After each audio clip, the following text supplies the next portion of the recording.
Yo, yo, yo, what is up, fitness family? Welcome to another episode of the True Fitness Podcast. I'm your host, Adrian Conway, and today we are getting to more questions that we receive online. So, again, please submit some questions to us. Reach out to our Instagram handle at TTRU Fitness, or you can directly message me in the DMs at Adrian Conway _. And of course, if you're watching this on the YouTube, you can, of course, comment below something that you're curious about or a response to the topic in which we are covering today. The topic that awaits us, it is from Dale at CrossFit ENG in Cape Coral, Florida. Shout out to CrossFit ENG. What are your top one or two tips for CrossFit affiliate owners to find new members and to keep the members that they have? Well, well.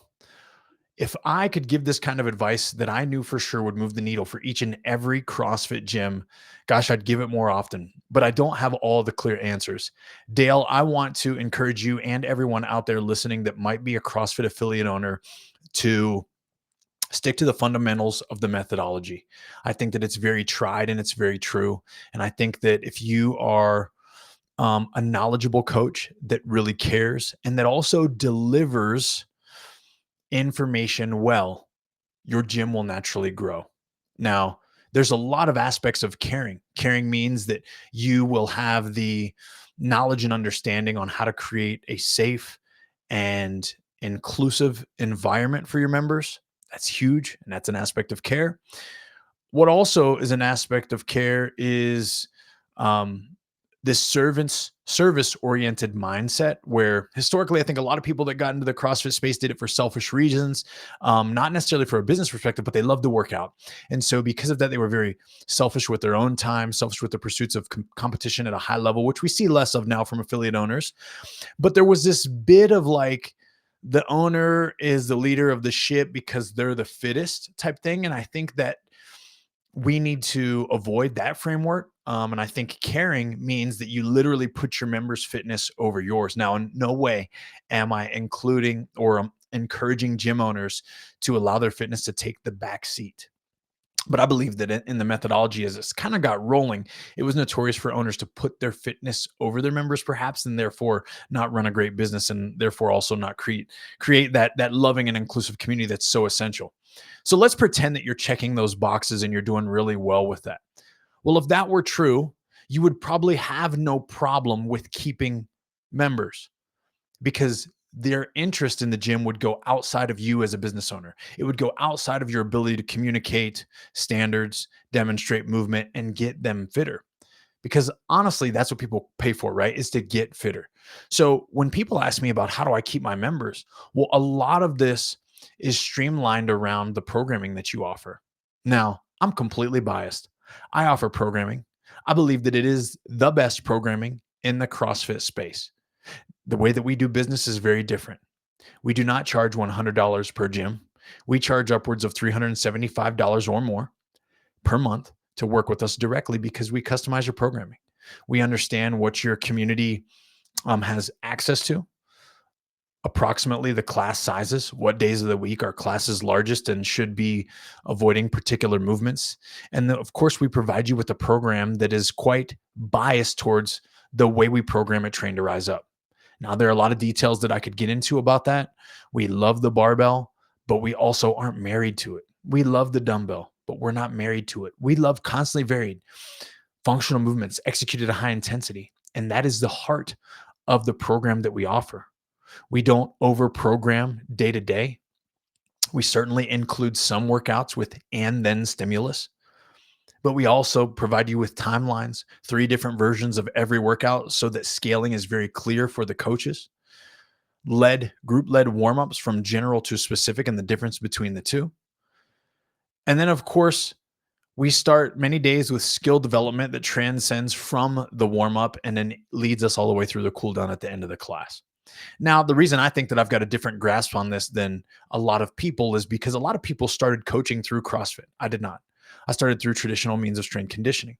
I started through athletic development. I studied kinesiology and human performance. And then I found CrossFit. I fell in love with CrossFit headlong.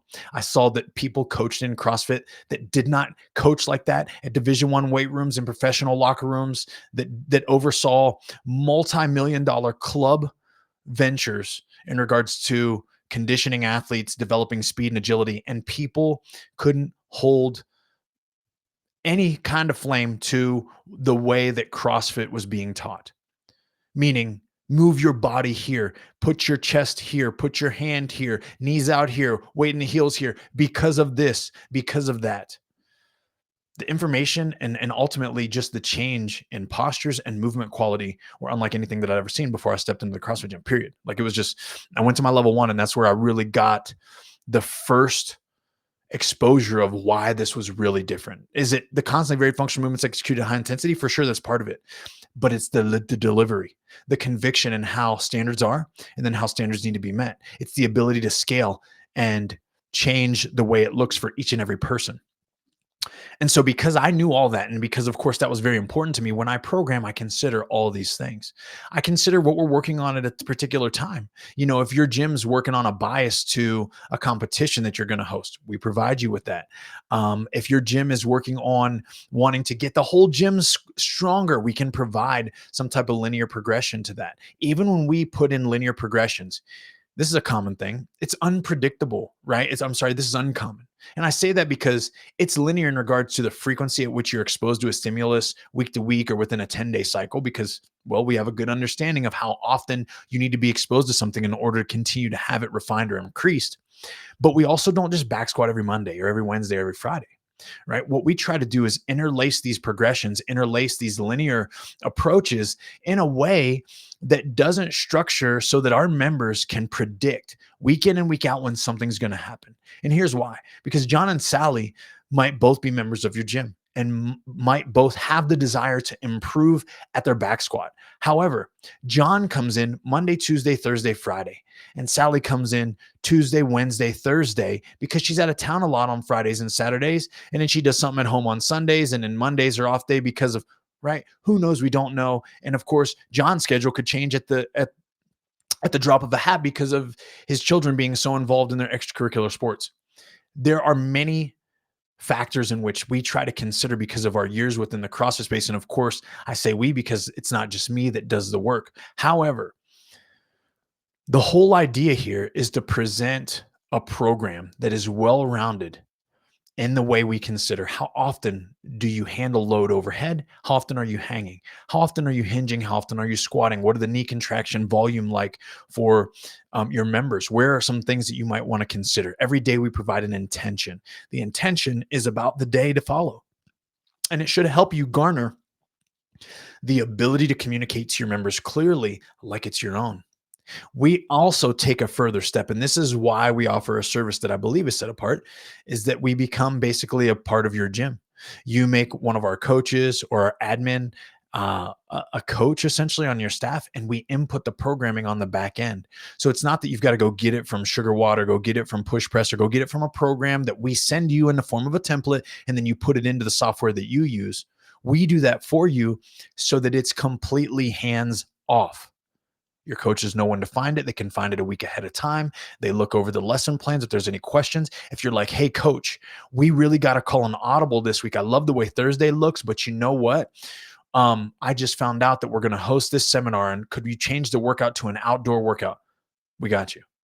Right. So we offer a unique service in that way. So I'm biased towards that. And of course, I had to take a moment to describe that because I don't often market it, because at first it was just me doing the input, and it was a very different approach that I couldn't scale for. And now we're at the point where we're looking to add about 10 affiliates to our relationship in regards to the way that we program with Train to Rise Up. So if you're an affiliate owner out there and this kind of speaks to you and you're looking for something a little bit different, not a template program that everyone else is following, and certainly not having to source it yourself and put it into your software, figure out what the appropriate scales are, or you're just tired of and then class rush style stimulus where you have no chance to coach, you have no chance to actually improve your members, and that's why they're coming. So I wanted to go on that rant a little bit, so forgive me there, Dale. I hope that doesn't deter you too much or discourage some of the listeners. But how you keep members is a lot structured around the programming, in my personal opinion. And the reason I say that is because if you follow main site style programming, I think it can work really well. But I think there's a nuance to what people need and what they want. And I think that you have to keep them intrigued and interested. And I think there's sets and reps. I think there's accessories that need to be included. I think there's ways to navigate teaching high skills and the frequency in which you do that. I think there's a way in which you help members understand the difference between what they want and what they need, and why you stand in the gap between that, why your programming provider stands in the gap between that. And it helps them understand that they will continue to get fitter if they come to you. And if they go outside, they might get fitter faster, but maybe they get injured. Or maybe they come to you and your program is aggressive because you want them to get faster, but or fitter. I'm sorry, not faster, but faster is a part of it. But that, and you see that, man, a lot of people, their shoulders are banged up. A lot of people, their knees are banged up. And no matter what you do, because of the way that you program, these people are suffering because of it. And we know that if you're scaling workouts too much because of an injury, it's only a short lifetime in regards to membership before someone cancels on you, because they can go online and find a program that I offer. They can go online and find a great program out there that someone else offers, and they can just do it at a Globo gym for a fraction of the cost for probably what they come for your tutelage. So programming is important. I'll end that there. The other thing is who's leading the ship. So you as an owner, what are you doing with your coaches? What are you doing with your coaches? And what are your coaches doing? And what is their voice like? What is their tone like? Do they have command? Do they have this authentic presence that demands respect, but also shows empathy and love? Because if you really want to get some home run hitters, you got to go search for that. And you got to be willing to not just raise members up from your community, although that's one of the best ways that I can say and see happen, is that you got to sometimes be willing to put feelers out and search and pay coaches well. Again, because if you want to hold them there, you have to have coaches that understand this large scope of a lifetime of an athlete, that can relate and serve the elderly community that, of course, you want to be coming in droves into a CrossFit community, which, if you look at it from the outside in, man, a lot of people are intimidated by what we do. You've got to think about special offers to elderlies only, to older populations, to whatever it is, silver sneakers, whatever you're going to call it. And then we've also got to be able to serve on the young end, CrossFit Kids style programming and coaching, where you want to be able to take this median group, the parents, the people that are in the highlight of their earning income of their life, and that's your primary demographic, right? Families, couples, people churning and burning that are on the go, that are too busy for their fitness, but they still want you and need you because you allow them to have this community structure around their family. They can come into the gym environment, they get challenged, they get fitter. And then, of course, the young people, and the young people that are singles, that are college students, that are all these things, they can look up to this audience and say, yeah, this is why I'm going to stick with this stuff. This is what I'm going to do.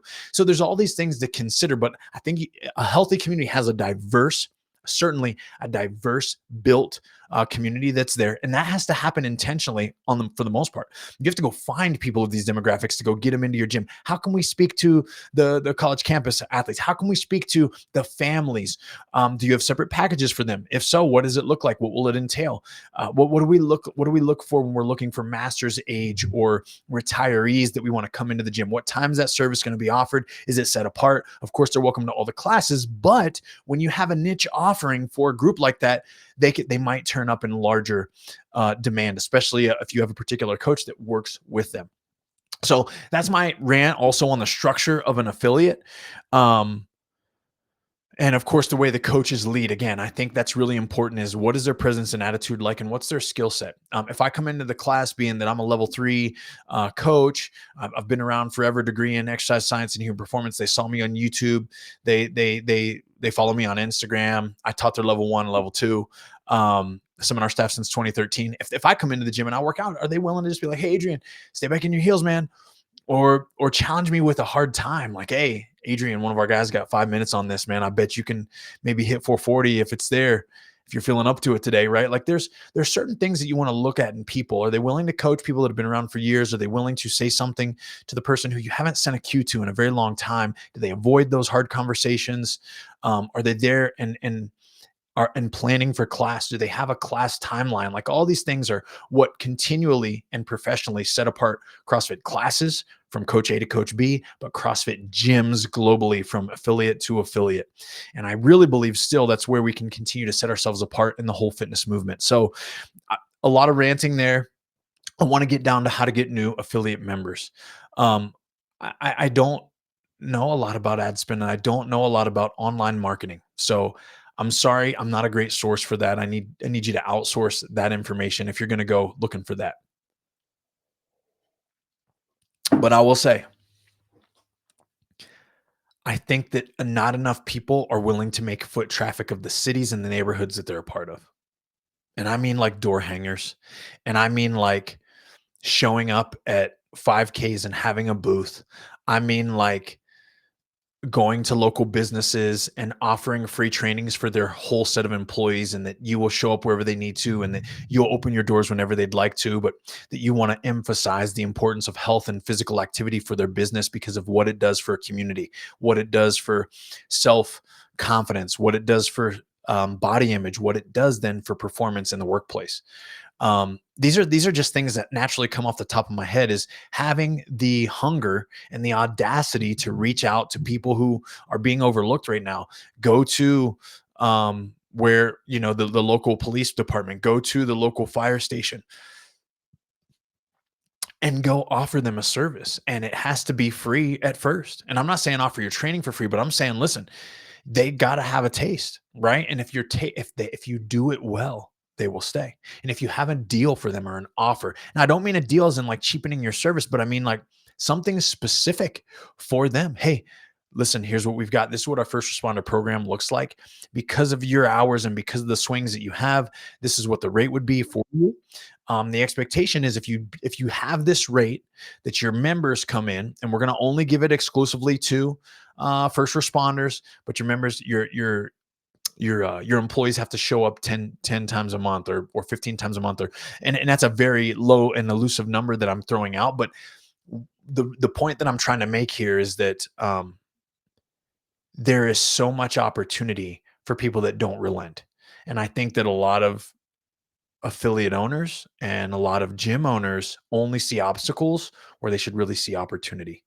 Um, I recognize honestly that I'm probably not the best source for all of this information. So please go to the people that specialize. Go to Two Brain, go to Best Hour of Their Day. Go to these guys that have churned and burned, I mean, $1 million affiliates from what I know. Um, because I think my skill set and specialty is more in programming, and I think it's also in leading. And it's the same reason that I offer mentor programs for coaches, because coaches do want to learn how to lead better. Coaches do want to learn how to have a stronger rapport with their clients. Coaches want to learn better progressions and how to scale their one-to-one programming and how to create a voice on and a reach on social media, and all of these things that are very challenging for someone young in the space or new to the space. Gosh, there's some people that have been doing this for very years and their business has completely plateaued, and I work with some of those as well. So me personally, that's something that I offer in regards to mentorship, and I work with a couple people who actually own gyms, but a lot of them are online coaches that are trying to do essentially what I do. So if you're a young coach and you listen to this, and you're either coaching classes or you're online in the space of looking to do one-to-one program and design and trying to find a niche or create a niche or let your voice be more heard or expand your reach, feel free to reach out. You guys can shoot me a DM on Instagram, or of course, reach out to me directly, Adrian at ttrufitness.com. And I can answer some questions about what the mentorship looks like, but I do have some availability specifically for that right now. So nonetheless, team, I hope this was a bit helpful there, Dale. I know it was a little bit of an elusive response on how to get new affiliate members and how to keep the ones you've got. But as usual, I love to share the jewels that I feel like I see from a perspective of traveling the world, teaching level ones and level twos. And then also just keeping a pure heart behind our intentions. Like, we're in a service driven industry. It's all about the relationships that you forge and the way that you can hold tightly to them. The only way you hold tightly to relationships when they're not a part of your family, and sometimes even when they are, is that you have to nurture the relationship. You got to bring something to the table. So that's the first and primary priority with every relationship. And that includes if you're an affiliate owner, if you're a coach, and if you're in the service industry in any way. But nonetheless, team, I hope this brought you some value. Keep rising.